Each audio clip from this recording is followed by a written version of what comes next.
नमस्कार दोस्तों, स्वागत है आपका न्यू क्लासेस में। आज हम पढ़ेंगे बिहार की जनजातियां। बिहार में बहुत सारी जनजातियां निवास करती हैं, उनके बारे में हम पढ़ेंगे। हम देखेंगे कि बिहार में जनजातियों की स्थितियां क्या हैं, उनकी विशेषताएं क्या हैं, उनकी जीवन शैली कैसी है। जनजातियों से संबंधित जितने प्रश्न हमारी परीक्षा में आते हैं, हम वो सब पढ़ेंगे। इससे पहले हमने उत्तर प्रदेश की जनजातियां, भारत की जनजातियां और मध्य प्रदेश की जनजातियां, उत्तर प्रदेश से संबंधित लोक नृत्य हुए, इन सब को वीडियो को आपके चैनल पर अपलोड कर दिया है। आप जब समझ पाए तो जरूर देखें, जिससे कि आप आसानी से चीजों को समझ सकें। सौर मंडल का वीडियो अपलोड कर दिया गया है, जिसमें सौर मंडल को विधिवत समझाया गया है कि सौर मंडल क्या होता है, किस प्रकार से काम करता है। झूम कृषि का वीडियो डाल दिया गया है। यानी स्टैटिक जीके से संबंधित जो आपकी समस्याएं होती हैं, जो प्रश्न परीक्षा में बनते हैं और नहीं जल्दी समझ में आते हैं, उससे संबंधित वीडियो डाल दिए गए हैं। तो आज हम बिहार में जो जनजातियां हैं उनके बारे में बात करेंगे। वीडियो पर पूरे बने रहिएगा, पूरा यहीं पर समझ में आ जाएगा। आपको इसके लिए कहीं और परेशान होने की जरूरत नहीं पड़ेगी। जो सबसे पहली जनजाति है इनकी, वो है संथाल। संथाल जो है बिहार की सबसे बड़ी जनजातियों में से एक है। इसके बारे में परीक्षा में कई बार पूछा भी गया है। यह मुख्यतः भागलपुर, बांका, कटिहार और जमुई जिलों में पाई जाती है। जो संथाल जनजाति है ये भागलपुर, बांका, कटिहार और जमुई जिलों में पाई जाती है। कृषि और वनोपज पर ये लोग निर्भर करते हैं। देखिए पहले क्या था, ये लोग केवल वनों पर ही निर्भर रहते थे, यानी ये मुख्य रूप से खेती करते थे। खेती से जो उत्पाद पहले ये केवल वन पर रहते थे, अब ये लोग खेती में संलिप्त हो गए हैं। तो इनकी जो खेती होती है वो वनों के आसपास ही रहती है, यानी अब भी ये वनों की उपज पर निर्भर हैं और इनकी खेती उसी के आसपास में रहती है। इनके पारंपरिक नृत्य और संगीत बहुत प्रसिद्ध हैं। इनके अपने नृत्य होते हैं, इनके अपने संगीत होते हैं। संथाल विद्रोह भी आपने पढ़ा होगा इतिहास में, हम आपको पढ़ाएंगे भी। तो ये वही जनजाति है जो बिहार की सबसे बड़ी जनजाति है। कहाँ पाई जाएगी? भागलपुर, बांका, कटिहार और जमुई जिलों में पाई जाएगी। इसके बाद दूसरे नंबर पर आती है उरांव, ओरियन भी इनको बोलते हैं। तो झारखंड और बिहार, जो बिहार का क्षेत्र है उसमें तो निवास करती ही हैं। ये जनजाति आपको झारखंड में भी बहुत ज्यादा मिलती है। पलामू, रोहतास, गया और चंपारण, इन जिलों में इनकी बहुत ज्यादा अधिकता है। इनकी संख्या बहुतायत पाई जाती है। इनकी जो मुख्य व्यवसाय इनका है वो खेती और मजदूरी है। मतलब ये लोग खुद खेती करते हैं, दूसरे खेतों में मजदूरी करते हैं। और ये भी कहीं न कहीं से पहले बहुत ज्यादा जंगलों पर, वनों पर डिपेंड रहते थे। देखिए जनजातियां जितनी हैं वो सब वनों पर ही डिपेंड रहने वाली होती हैं। वो चाहे कंदमूल खा के अपना जीवन गुजार रही हों, चाहे कुछ जनजातियां हैं जो जैसे बैगा वगैरह है, तो वो लोग तो औषधि बहुत अच्छी जानती हैं। उन लोगों का मेन काम ही रहता है औषधि संबंधी, तो वो लोग उसमें संलिप्त होते हैं। उरांव खेती और मजदूरी से जुड़े हुए होते हैं। ये लोग सरना धर्म को मानते हैं। एक धर्म है इनका, मतलब अपना खुद का सरना धर्म को मानते हैं। और ये प्रकृति की पूजा करते हैं, प्रकृति को बहुत ज्यादा सुरक्षा देते हैं, उसी के आसपास ये रहना पसंद करते हैं।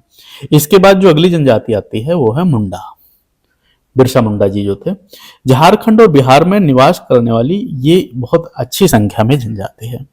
मुंडा कृषि और हस्तशिल्प में निपुण होते हैं।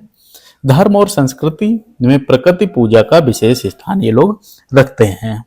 मुंडा जनजाति कहा जाता है कि पहले धनुष, तीर इनमें सब में बहुत निपुण होती थी। ये लोग हस्तशिल्प के कार्य करते हैं, प्रकृति की पूजा बहुत बेहतरीन तरीके से करते हैं, प्रकृति का संरक्षण ये लोग बहुत बेहतरीन तरीके से करते हैं। इस प्रकार यह जनजाति हमारी परीक्षाओं में दो चीजों से पूछी जाती है। पहली पूछा जाता है कि ये लोग किसकी पूजा करते हैं, दूसरा इनके मुख्य कार्य क्या हैं, यानी कृषि और हस्तशिल्प। अगली जो जनजाति आती है वो है हो। हो एक शब्द है लेकिन ये जनजाति है। हो जनजाति के बारे में पढ़ते हैं। यह जनजाति मुख्य रूप से झारखंड और बिहार के कुछ हिस्सों में निवास करती है। इनकी भाषा हो भाषा कहलाती है। इनकी जो भाषा है, इनकी जो आमतौर की भाषा है वो हो भाषा है। लेकिन अब ये लोग समाज से जुड़ रहे हैं, समाज से जुड़ के ये अपनी सामान्य भाषा बोलते हैं। और जब सामाजिक कार्य होते हैं या जब ये समुदाय में होते हैं, तब भले ही हो भाषा का प्रयोग करें, बाहर आके सामान्य बोली बोलते हैं। कृषि और पशुपालन इनकी मुख्य आजीविका के साधन है। ये लोग दुग्ध के व्यवसाय से भी संबंधित होते हैं, खेती करते हैं, पशुओं के माध्यम से खेती करना ये लोग ज्यादा पसंद करते हैं। और ये पुराने समय के जैसे बाजरा है, मक्का है, ऐसी फसलें ज्यादातर उगाते हैं, यानी पौष्टिक फसलें ये लोग ज्यादा उगाते हैं। इसके बाद आती है जो जनजाति, वो है खड़िया। यह जनजाति ज्यादातर बिहार और झारखंड के सीमावर्ती क्षेत्रों में निवास करती है। अब देखिए, बिहार और झारखंड आसपास का ही क्षेत्र पड़ जाता है, तो ये लोग, इनके कुछ रिश्तेदार इधर हैं, कुछ रिश्तेदार उधर हैं, तो इसीलिए ज्यादातर जो जनजातियां हैं वो दोनों क्षेत्रों के सीमाओं पे मिलती हैं। ये वनोपज और शिकार पर निर्भर करती हैं, लेकिन अब कृषि करने लगी हैं। खड़िया जो जनजाति है, खड़िया इनको बिहार में बोलते हैं, ये जनजाति पहले केवल उस पर निर्भर थी, शिकार पर, यानी जंगलों में शिकार करना, उनको पकाकर खाना, मांस खाना, इनको बहुत ज्यादा इनका मुख्य काम था। लेकिन अब ये लोग कृषि करने लगे हैं, चूंकि वनों से संबंधित कई चीजें भी आ गई हैं, यानी शिकार बंद हो गया है, तो ये लोग कृषि करने लगे हैं और कृषि करके भोजन को पकाकर ये खाना शुरू कर दिए हैं। इसके बाद आती है सौरिया पहाड़िया, ये जनजाति का नाम है। सौरिया पहाड़िया भी बिहार और झारखंड के पहाड़ी क्षेत्र में पाई जाने वाली है। जो पहाड़ का क्षेत्र है ना, जहाँ थोड़ी चढ़ाई है, समतल नहीं है, वहां ये जनजाति पाई जाती है। अब ये जंगल पर निर्भर आज भी है।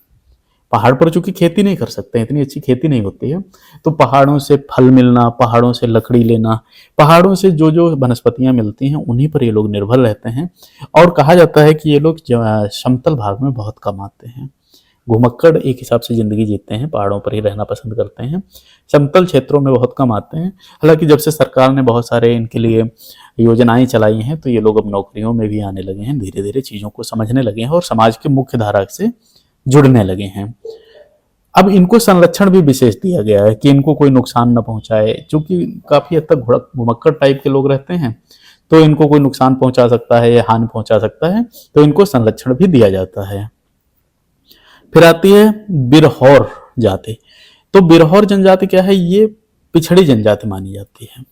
बिहार झारखंड का क्षेत्र रहेगा, खाना बदोश जीवन जीते हैं और बांस से बनी वस्तुएं बनाते हैं। इनका जो काम रहता है, इनका जो व्यवसाय रहता है, वो बांस से बनी हुई वस्तुओं को बनाने का रहता है। चाहे वो बांस के छप्पर बनाते हो, या आपने देखा होगा कि बांस के बर्तन भी कहीं कहीं बनाए जाते हैं, बोतल वगैरह बनने लगी हैं, तो उससे संबंधित ये लोग वस्तुएं बनाते हैं, बैठने वाले कई चीजें बनाते हैं। तो इनका जो काम है वो बांस की वस्तुएं बनाकर बेचना है और खाना बदोश जैसा जीवन जीना है। ये बिरहौर जाति हो गई।